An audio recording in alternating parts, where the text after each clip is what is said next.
ఇంట్లో నానమ్మలు, తాతయ్యలు, అమ్మమ్మలు ఉంటే బేబీస్కి వారే వైద్యం చేసేస్తూ ఉంటారు. ఎలాంటి లక్షణాలు కనిపించినా వారు ఇట్టే పసిగట్టేస్తారు. ఎందుకంటే ఎంతో మంది పిల్లలను పెంచిన అనుభవం వారిది.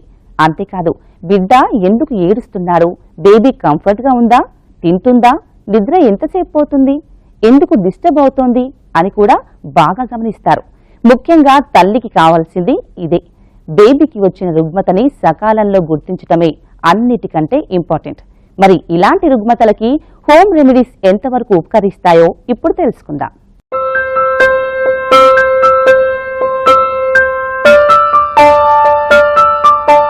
ఇంట్లో పెద్దవాళ్ళుంటే ఇంటి వైద్యానికి కొదవలేదు.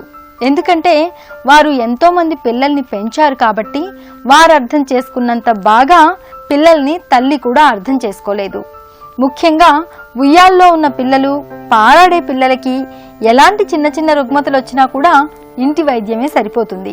అయితే కొన్ని పెద్ద జబ్బులున్నప్పుడు మాత్రం ఇది బెడిసి కొడుతుంది. అసలు బేబీస్కి ఇలాంటి గృహ వైద్యం చేయడం మంచిదేనా కాదా అనేది వివరిస్తున్నారు వైద్య నిపుణులు. జలుబు వచ్చిందని చాలా మంది ముక్కులో ఆవ నూనె వేయడం అలాంటివి చేస్తారు. సో ముక్కులో నూనె వేసినప్పుడు అది కెమికల్ న్యూమోనియా అన్న ఒక డిజీజ్ కాజ్ చేసే ప్రమాదం చాలా ఉంది. అసలు ఎందులోనూ చెవుల్లో, ముక్కులో, కళ్ళలో, నోట్లో ఎక్కడ ఆయిల్స్ అన్నవి డైరెక్ట్ గా వేయకూడదండి. అండ్ ఇంకొక వెరీ కామన్ థింగ్, కడుపు ఉబ్బరంగా అనిపిస్తుందని చెప్పి ఇంగువ రాయడం, కడుపు మీద ఆముదం రాయడం, లేదా తమలపాకు పెట్టడం, ఇలాంటివన్నీ చేస్తూ ఉంటారు. ఈ వస్తువులు ఏవి కడుపు పైన వేసినందువల్ల ఏమాత్రము ఫలితం ఉండదండి. బేబీని భుజం పైన వేసుకుని మంచిగా తేన్పించండి.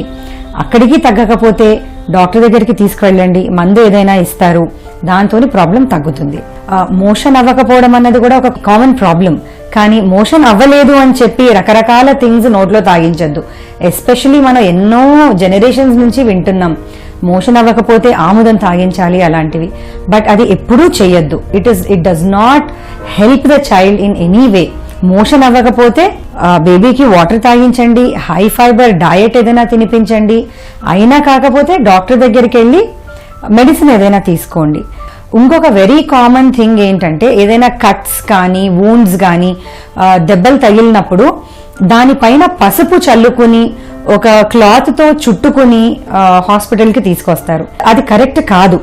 ఆ పసుపు అన్నది ఆ వూండ్లో ఇరుక్కుని ఫారిన్ మెటీరియల్ లాగా ఉండి దాన్ని క్లీన్ చేయాల్సి వచ్చి ఆ తర్వాతే మేము దాన్ని ట్రీట్ చేయగలుగుతాం.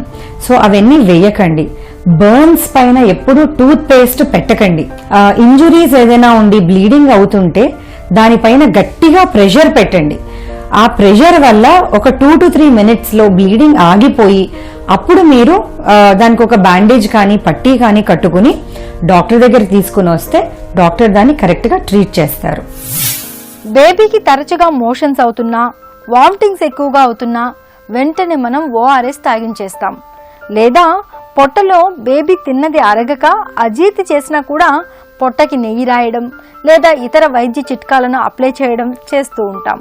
ఇంకా కొంతమంది ముందుకు వెళ్ళిపోయి ఆయుర్వేద చూర్ణాలని, ఔషధాలని కొన్నింటిలో వాటర్ కలిపి లేదా కొన్నింటిలో పాలు కలిపి పిల్లలకు పట్టించేస్తూ ఉంటారు. జలుబు చేసినా, దగ్గొచ్చినా, జ్వరం వచ్చినా, ఇలా పాపాయికి ఏదొచ్చినా సరే ఇంటి వైద్యం చేసేస్తూ ఉంటారు. అసలు ఎలాంటి రోగాలకు ఇంటి వైద్యం చేయాలి, ఎలాంటి పరిస్థితుల్లో డాక్టర్స్ నీడ్ ఉంటుంది, ఈ విషయాల గురించి వివరిస్తున్నారు వైద్యులు. జనరల్గా ఇంట్లో వైద్యం అన్నది అంత మంచిది కాదు. అంటే వైద్యం చేయవలసిన అవసరం ఇంట్లో ఉండదు. అంటే చిన్న ఫీవర్ వచ్చినా, చిన్న జలుబు, కోల్డ్, కాఫ్, ప్రతి దానికి మనం హాస్పిటల్కి వెళ్ళిన అవసరం లేదు. ఎందుకంటే ఇవి జనరల్గా వచ్చే వైరల్ ఫీవర్స్ అన్నమాట. ఏంటి ఇంపార్టెంట్ అంటే తనకి పిల్లలకి హైడ్రేషన్ ఇంపార్టెంట్, కరెక్ట్గా అడిక్వేట్గా వాటర్ ఇవ్వడం ఇంపార్టెంట్. ఫీవర్ తగ్గకపోవడానికి కారణం ఏంటంటే ఫ్లూయిడ్స్ సరిగ్గా తీసుకోలేకపోవడం. పేరెంట్స్ జనరల్లీ ఈ మందు ఇవ్వాలి, ఆ మందు ఇవ్వాలి అదే మనసులో కానీ పెట్టుకుంటారు. కానీ అసలు యాక్చువల్గా వాళ్ళకి కావాల్సింది ఫ్లూయిడ్స్.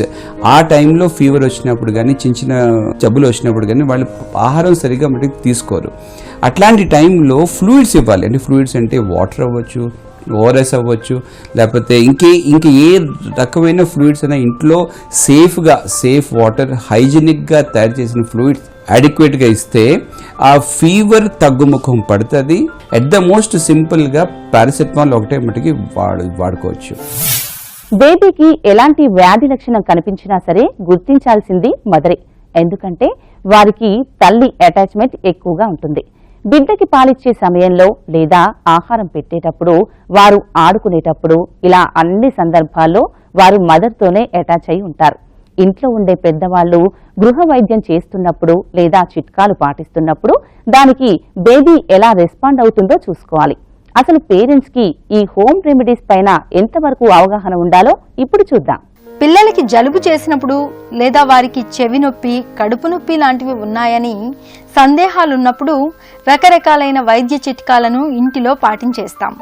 అంతేకాదు, కంటికి ఏదైనా వస్తే కంటిలో తల్లిపాల చుక్కలు వేయడం, మజ్జిగ పోయడం లాంటివి కూడా చేస్తూ ఉంటారు చాలామంది. కొంతవరకు ఇంటి వైద్యం ఉపశమనాన్ని ఇచ్చినా కూడా దీర్ఘకాలికంగా బేబీ అదే సమస్యతో బాధపడుతుంటే మాత్రం ఖచ్చితంగా నిపుణుల వద్దకు తీసుకెళ్లాల్సిందే. అందుకే మదర్స్కి ఈ గృహ వైద్యం మీద కూడా అవగాహన కంపల్సరీగా ఉండాలి. ఇంట్లో మనం వైద్యం అంటే ఆముదం కానీ, లేకపోతే చెవిలో నూనె కానీ, ముక్కులో నూనె కానీ, ఇట్లాంటివన్నీ అంత సేఫ్ కాదు. అంటే బెనిఫిట్స్ ఎక్కువగా ఉండకపోవచ్చు. కాస్త ఎక్కువ ఇస్తే దానివల్ల సైడ్ ఎఫెక్ట్స్ ఉండొచ్చు. ఆముదం కాస్త ఎక్కువగానే ఇస్తే డయేరియా, లూజ్ మోషన్స్ వచ్చి దానికి చాలా ప్రాబ్లం అయిపోవచ్చు. అదేవిధంగా ముక్కులో కానీ ఆయిల్ కానీ వేస్తే నోస్లో ఆయిల్ డ్రాప్స్ కామన్గా వేస్తూ ఉంటారు అనమాట. ఇట్లాంటి ఆయిల్ డ్రాప్స్ వేస్తుంటే ఆ ఆయిల్ లంగ్స్లోకి జారి ఆస్పిరేషన్ అవి న్యూమోనియా, దగ్గు, ఆయాసానికి దారి తీసే అవకాశం ఉంటుంది. సో ఇలాంటివి ఇంకోటి అప్పుడే పుట్టిన పిల్లలకి పొడ్డు మీద కొంత ఏమైనా పెట్టొచ్చు, ఏమైనా ఉప్పు కానీ లేకపోతే పసుపు కానీ లేదా పేడ కానీ ఇట్లాంటి పెట్టొచ్చు.